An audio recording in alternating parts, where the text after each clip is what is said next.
নমস্কার বন্ধুরা, স্বপ্নের রান্নাঘরে আপনাদের সবাইকে স্বাগত জানিয়ে আজ আমি আবারও একটা নতুন রেসিপি তৈরি করছি।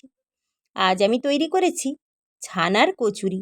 এই ছানার কচুরিটা যেমন ফুলকো হয়েছে তেমন খাস্তাও হয়েছে। আর এটা এতটাই দুর্দান্ত স্বাদের, এটাকে তৈরি করলে তবেই বোঝা যাবে। এটাকে খেতে কিন্তু খুবই মজাদার। আর এই ছানার কচুরির সঙ্গে যদি ঝাল ঝাল আলুর কষা থাকে, আর তো কিছু লাগবে না। এতটাই অসাধারণ স্বাদের এই ছানার কচুরি একবার তৈরি করলে তবেই বোঝা যাবে যেটা কতটা সুন্দর আর কতটাই সুস্বাদু হয়েছে। খালি মুখেও খেতে কিন্তু এটা অপূর্ব সুন্দর লাগে। ছানার এই কচুরি তৈরির জন্য এখানে আমি নিয়েছি ময়দা আর সুজি। ময়দাটা একটু বেশি পরিমাণ নিতে হবে, সুজির পরিমাণটা অল্প হলেও চলবে। সাথে দিয়ে দিলাম পরিমাণ মতো লবণ আর চিনি। এবার সব শুকনো উপকরণগুলো আগে খুব ভালো করে মেখে নিতে হবে। শুকনো উপকরণগুলো মেখে নেওয়ার পর এতে আমি দিয়ে দেব পরিমাণ মতো সাদা তেল। সাদা তেলটা দিয়ে খুব ভালো করে ময়াম দিতে হবে। এতে তেলের পরিমাণটা একটু বেশি দিতে হবে। লুচি যদি খাস্তাভাবে তৈরি করতে হয়, ময়ামের পরিমাণটা একটু বেশি পরিমাণ দিতে হয়। আর এটাকে খুব ভালো করে মেখে নিয়ে সুন্দর করে তৈরি করতে হবে। এইভাবে যদি ময়াম দিয়ে যে কোনো লুচি তৈরি করা যায়, তাহলে কিন্তু বেশ খাস্তাভাবে তৈরি হয়। এইভাবে ময়াম দিয়ে ময়দাটা মাখলে ময়দাটা খুব সুন্দর থাকে। আর বেলার সময় এতে কোনো তেলও লাগে না, আর শুকনো ময়দাও লাগে না। এবার আমি এর মধ্যে দিয়ে দেব উষ্ণ গরম জল। গরম জলটা একটু একটু করে দিয়ে সমস্ত ময়দাটাকে খুব সুন্দর করে মেখে নিব। পুরোটা কিন্তু একসঙ্গে দেব না, এই অল্প অল্প করে দিয়ে খুব সুন্দর করে পুরো ময়দাটাই মেখে নেব। কিছুটা সময় নিয়ে এইভাবে ময়দাটাকে খুব সুন্দর করে মেখে নিয়ে রেখে দেব 20 মিনিটের জন্য। ময়দা মেখে নেওয়ার পর এবার কচুরির পুর তৈরি করব। পুর তৈরির জন্য গ্যাস অন করে আমি একটা কড়াই বসিয়ে দিলাম। কড়াইয়ের মধ্যে দিয়ে দিলাম অল্প পরিমাণ সাদা তেল। তেলটা হালকা গরম হয়ে গেলে তার মধ্যে দিয়ে দেব খুব সামান্য পরিমাণ একটু হিং।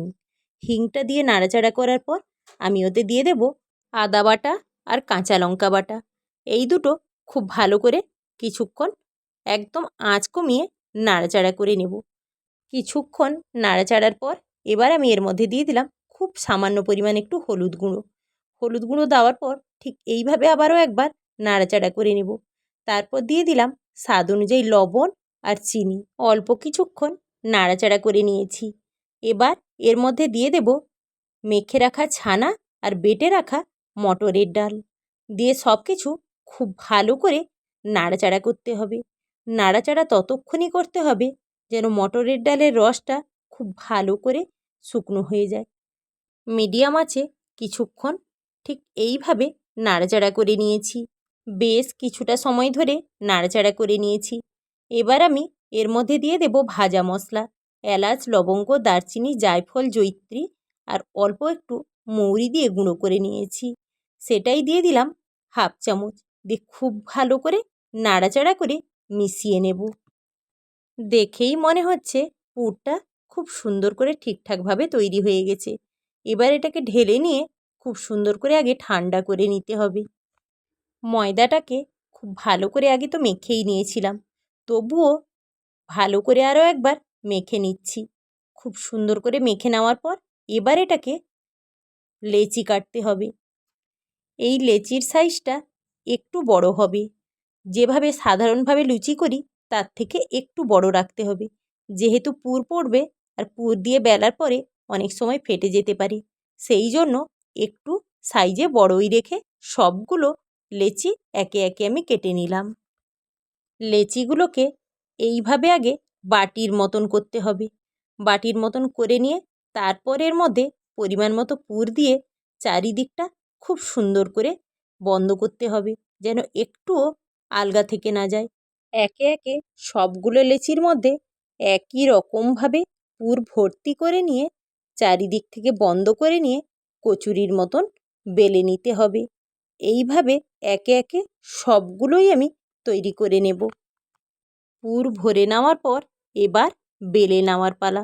বেলার সময় একটু খেয়াল রাখতে হবে খুব বেশি যেন চাপ দিয়ে না বেলতে হয়। বেশি চাপ দিয়ে বেললে কিন্তু ধার থেকে ফেটে গিয়ে পুরটা বেরিয়ে পড়বে।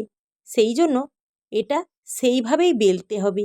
একে একে সবগুলো বেলে নেওয়ার পর এবার গ্যাস অন করে আমি একটা ফ্রাই প্যান বসিয়ে দিলাম। ফ্রাই প্যানটা হালকা গরম হয়ে গেলে তাতে দিয়ে দিলাম পরিমাণ মতো সাদা তেল। তেলটা আগে খুব ভালো করে গরম হয়ে যাক। তেল গরম হয়ে গেলে তারপরে আমি এই কচুরিগুলো দিয়ে ভেজে নেব। তেলটা খুব ভালো করে গরম হয়ে যাওয়ার পর আমি গ্যাসের ফ্লেমটা মিডিয়াম করে দিয়েছি। এবার যে কোনো লুচি বা কচুরি ছাড়লে খুন্তি দিয়ে যদি তেলটা এইভাবে করে দেওয়া যায়, দিলে কি হয় দুদিকটাই খুব সুন্দর করে ফুলে ওঠে। আর এটা এতটাই ফুলকো হয় একবার তৈরি করার পর তারপরেই দেখা যাবে। আর ফুলকো লুচি হলে বা কচুরি হলে ঘরের সবাই কিন্তু খাওয়ার জন্য খুবই অস্থির হয়ে পড়ে। আজ তাই তৈরি হবে এক্কেবারে ফুলকো খাস্তা ছানার কচুরি। যখন খুব ভালো করে ফুলে যাবে তারপর এপিঠ ওপিঠ ওলট পালট করে ঠিক এইভাবে লাল লাল করে ভেজে তুলে নিতে হবে। একে একে সবগুলো কচুরি আমি ঠিক একইভাবে তৈরি করব। এবার পরিবেশনের পালা। এইভাবে কচুরি তৈরি করে বেশ অনেকক্ষণ ধরে রেখে দেওয়া যায়। রেখে দেওয়ার পরেও কিন্তু ফুলকো যেভাবে আছে একটুও কমে না। খুব সুন্দরভাবে এই একইভাবে দীর্ঘক্ষণ ধরে ফুলকোভাবেই থাকে। আর এই ফুলকো কচুরি লুচি খেতে কিন্তু সবার খুবই ভালো লাগে।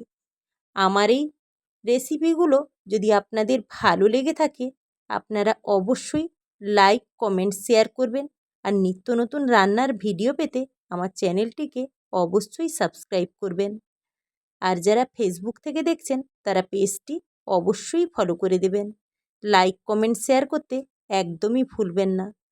আর এই ফুলকো খাস্তা ছানার কচুরির সঙ্গে চাই শুধু ঝাল ঝাল আলু কষা।